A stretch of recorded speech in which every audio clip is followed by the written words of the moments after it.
Magandang araw sa ating lahat mga ka-farmers. Panibagong araw at panibagong video at panibagong kaalaman para sa ating lahat. Kung gusto mong matuto kung paano mag-alaga ng mga manok na nangingitlog tulad ito na makikita mo sa video ito, panoorin mo ito kung paano mag-aalaga.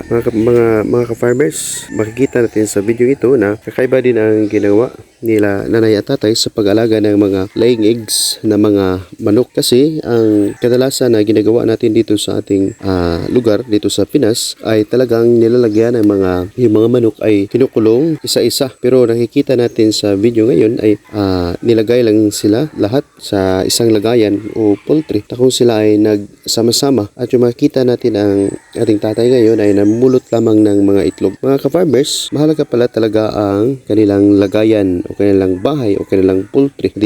At hindi rin pala necessary na kapag laying eggs ang yung inaalagaan ay dapat talagang maglalagay kayong yung mga lugar na kung saan kapag nangitlog ang mga manok ay i-slide lang ang mga itlog doon sa patungo palabas ng kanilang lagayan. Hindi rin pala necessary mga ka-farmers, parang sobrang magastos na pala yun. Kasi itong ginagawa nila nanay at tatay ay napakasimple lang. Naglagay lang sila ng lagayan ng mga manok o poultry at doon nila nilagyan ng mga rice hull. Yes. O yung iba mga ka-farmers ay dayami ng mga manok na kung saan yung mga laying eggs ng mga manok ay komportable ring mangingitlog. Kaya itong nakikita natin sa video ito ay pinupulot lang nila nanay at tatay ay mga itlog na galing sa mga manok na nangingitlog. Kasi kapag laying eggs talaga ang mga manok mo na yung inaalagaan mga ka-farmers, ay kusa itong mangingitlog kapag time na nasa saktong edad na sila para mangingitlog mga ka-farmers. Siguraduhin mo lang na mayroon silang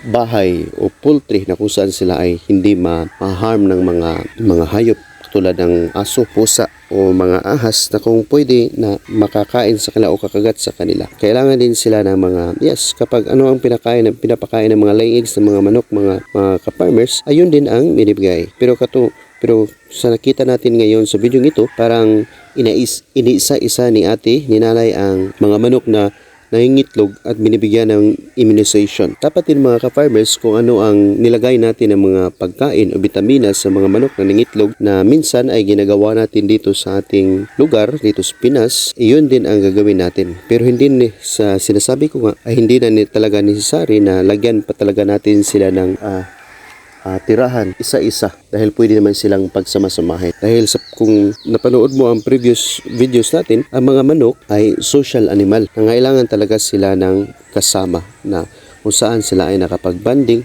kung saan sila ay nagsasamang tumitira. Dahil ang mga manok ay sinasabi ko nga, inuulit-ulit ko na itong sinasabihin ng mga social animal, nangailangan sila ng maraming kasama. Kailangan sila ng lugar na kung saan sila ay magsama. Dahil kapag isa lang o dalawa o konti lang ang inilagay ay masa-stress din sila at posibleng maging dahilan sa kanilang pagkamatay. Kaya itong ginawa nila ni tatay at nanay napaka-practical. Lagyan mo lang ng lagayan ng pagkain, ng tubig, at yes, yun na yun. At yung mga lugar na kung saan sila pwede mangitlog, nilagyan lang ng rice hull o kaya dayami ng mga manok para yung mga manok na nangingitlog, pagkatapos silang kumain ng mabubusog na sila, ay pupunta lang sila sa lugar na kung saan sila ay komportable, mangingitlog na sila. At nakikita naman natin sa video ngayon na parang napakasimple lang ang ginawa nila nanay at tatay. Kinukuha pa nga nila yung ibang mga manok na para mga matatanda na hindi na nangingitlog at siniseparate sa mga manok na talagang nangingitlog pa talaga araw-araw. Yung iba mga ka-farmers, dahil dito ay hinalo-halo lang yung mga manok na mga matanda na, yung iba ay bata pa. Yung mga matanda na hindi na nagbibigay ng mga itlog, pinapalabas na nila ng mga ka-farmers. At kapag ikaw ay nag-alaga, pwede mo ring kunin at pwede mo na ring ulamin, pwede mo na ring sudanin. Dahil pinapakain mo at hindi na nangitlog, wala lang din mga ka-farmers. Kaya yung iba, kinukuha na nila at kanilang ginawang ulam.